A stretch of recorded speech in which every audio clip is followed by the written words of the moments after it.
And in particular, in Matthew chapter 5. Chapter 5 is where we find the very famous section that people identify from Jesus' teaching called the Sermon on the Mount.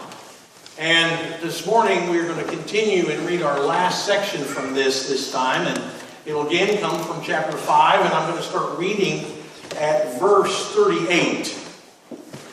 And I don't know about you, but it's going to be probably one of the hardest things to understand. I also don't know about you, but the last few Sundays when I've left church, my toes have hurt just a little bit. Jesus wasn't kidding when he went and started speaking on this mountain. And what he was teaching those people and teaches us today sometimes is very convicting. Sometimes it's not easy for us to receive. And for me, this morning's is not any easier. So we're going to look at this, and then we're going to try to unpack some of that and see where we are heading in the direction that Jesus wants us to go. So we're going to be reading from Matthew chapter 5, starting with verse 38 and ending at verse 42. Jesus said, "You have heard that it was said, an eye for an eye and a tooth for a tooth. But I say to you, do not resist an evildoer. But if anyone strikes you on the right cheek, turn the other also.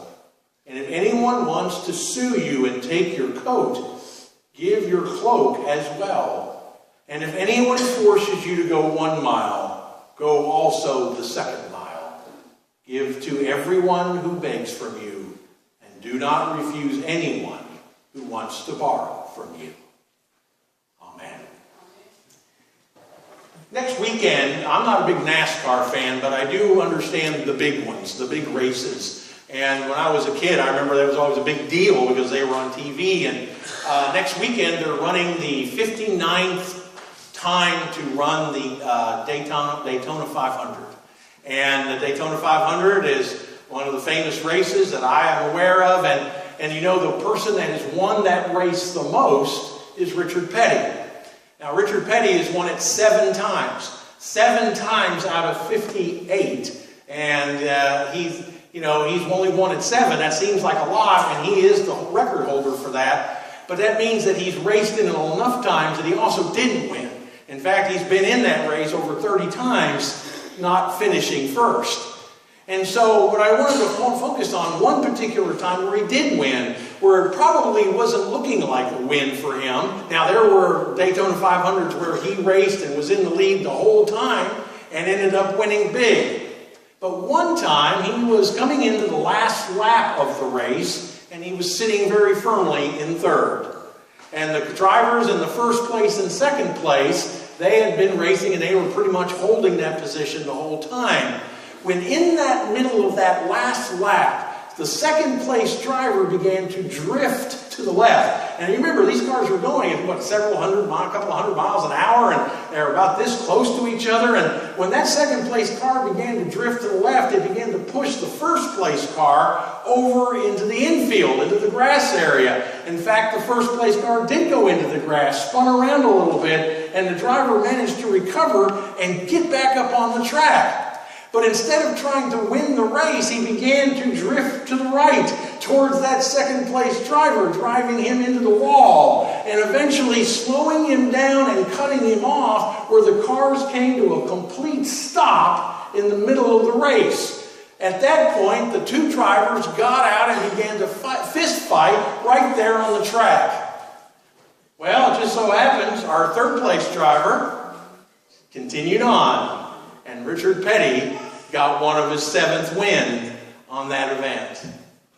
And I think this has a lot to say about what Jesus is telling us. It's that idea of, you know what, you're going to hear that an eye for an eye and a tooth for a tooth. But then Jesus begins to say, no, that's not what we need to do at all. He doesn't just want to limit our revenge. He doesn't want to limit our retaliation, because that's what the eye for an eye and tooth for a tooth law was originally designed to do.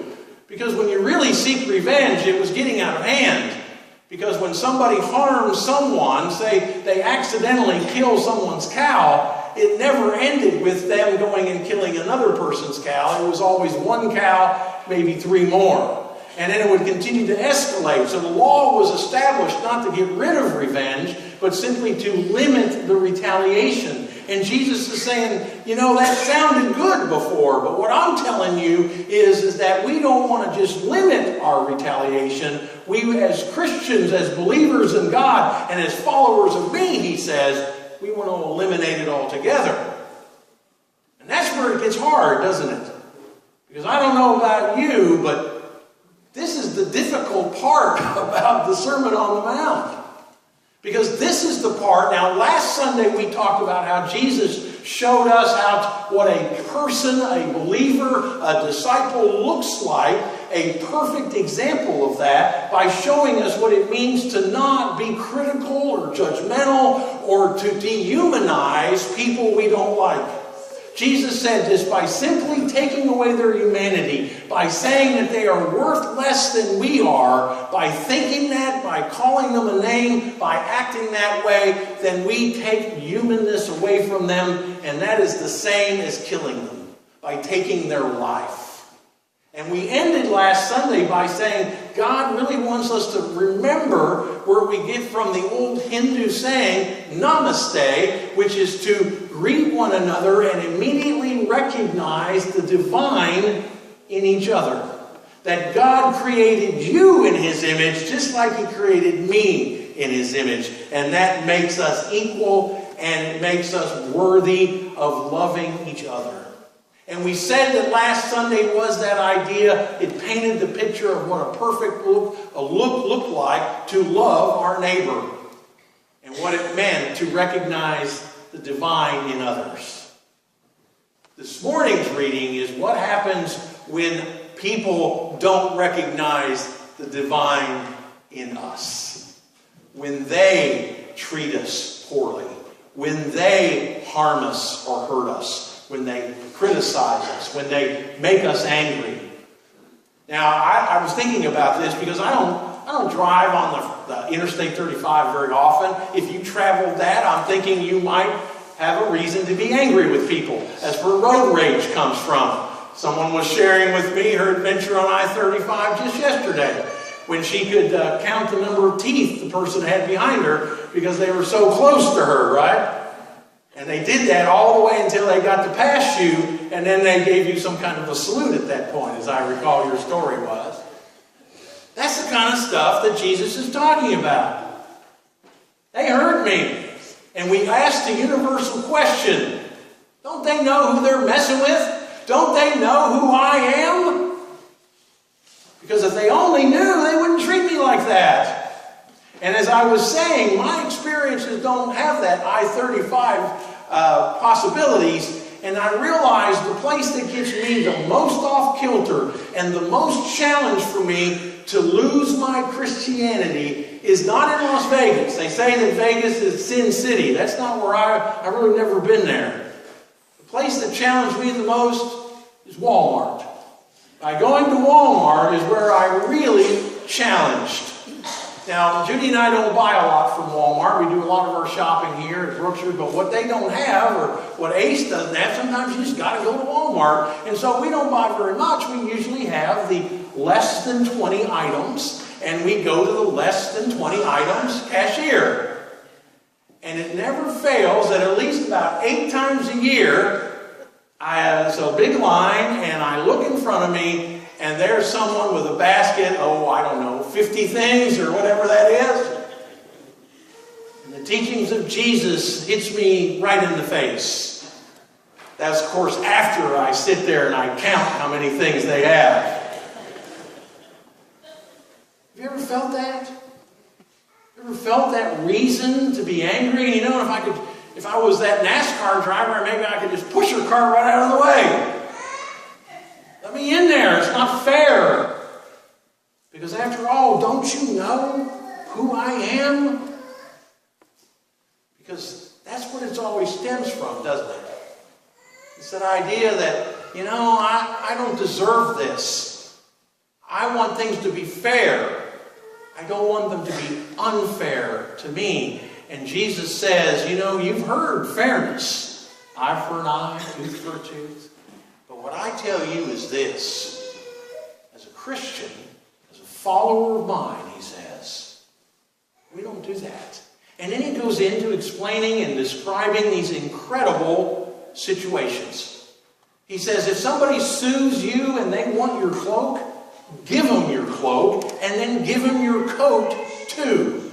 Now this was a shocking thing to say. For us, it's no big deal. You want my cloak, you want my coat, I'll be fine. But for a Jewish man in Israel at that time, in the first century, you take his cloak, you take his coat, he's standing there pretty much naked. And Jesus is saying, if that's what it takes, do it. What?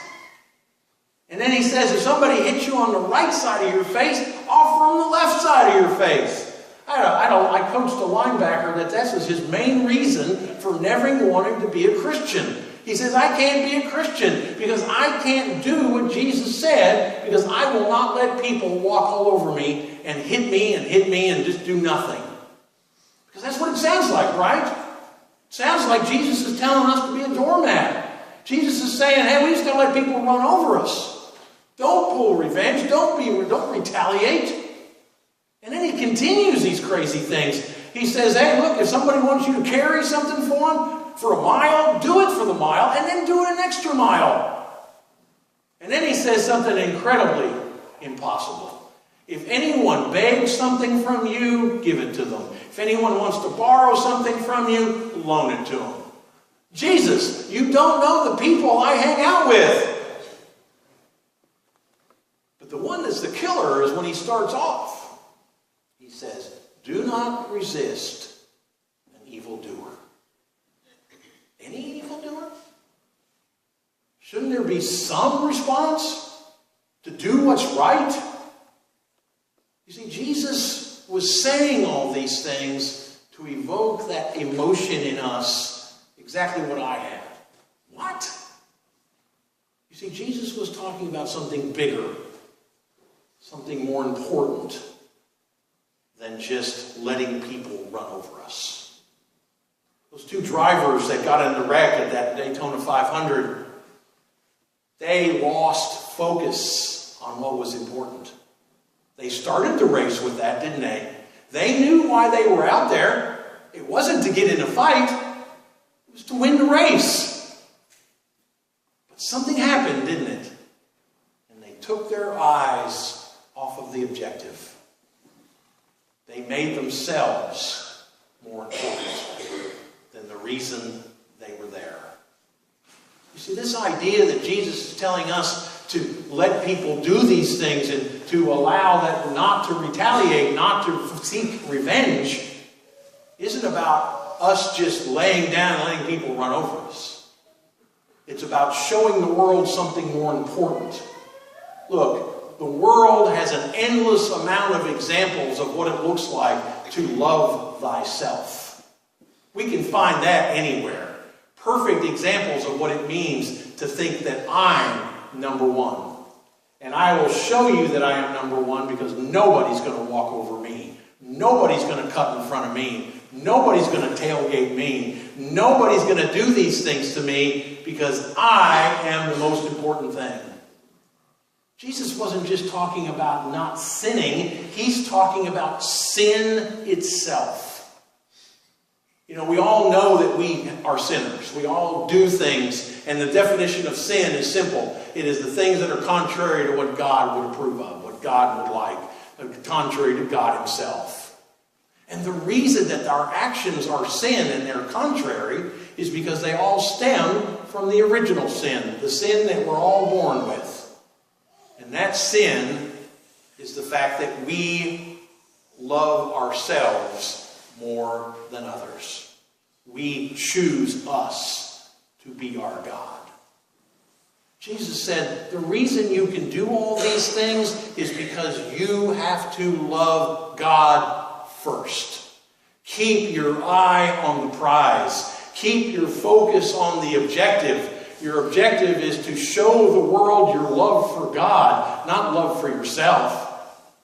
Loving myself means that I'll challenge you to a fist fight on an open highway because I'm not going to let you get away with that.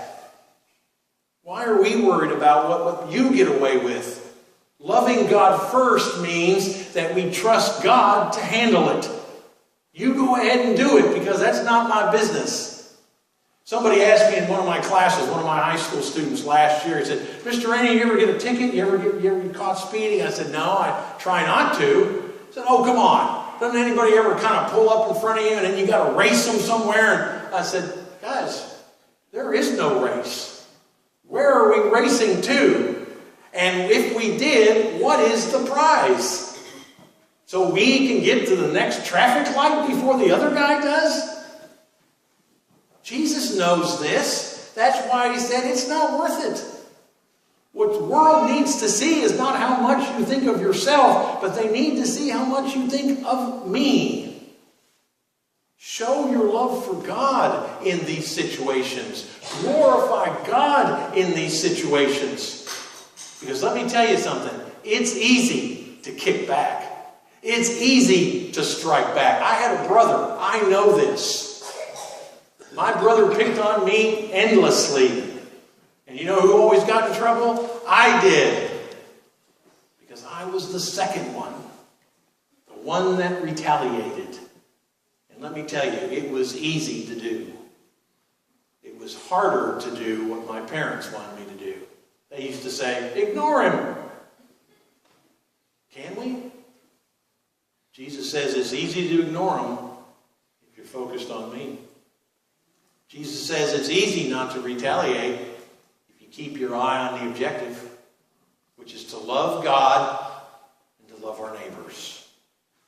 The challenge for us today is not that we have to give things because people want them.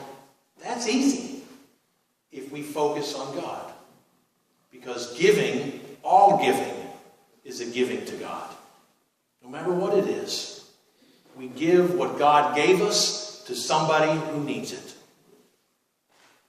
It's not easy to do, but it's what Jesus calls us to do. Jesus calls us to show the world that we love God first, we love others second, and that we really don't fit into the mix at all. It's not about us. It's about God. This idea of justice and fairness, the world is not fair. God is. And that's the one we're called to worship. That's the one we're called to follow. That's the one we're called to love. Following Jesus is not easy. But it is if we keep our eye on him and the love he has for us and the response we are called to have. And that is to love him first.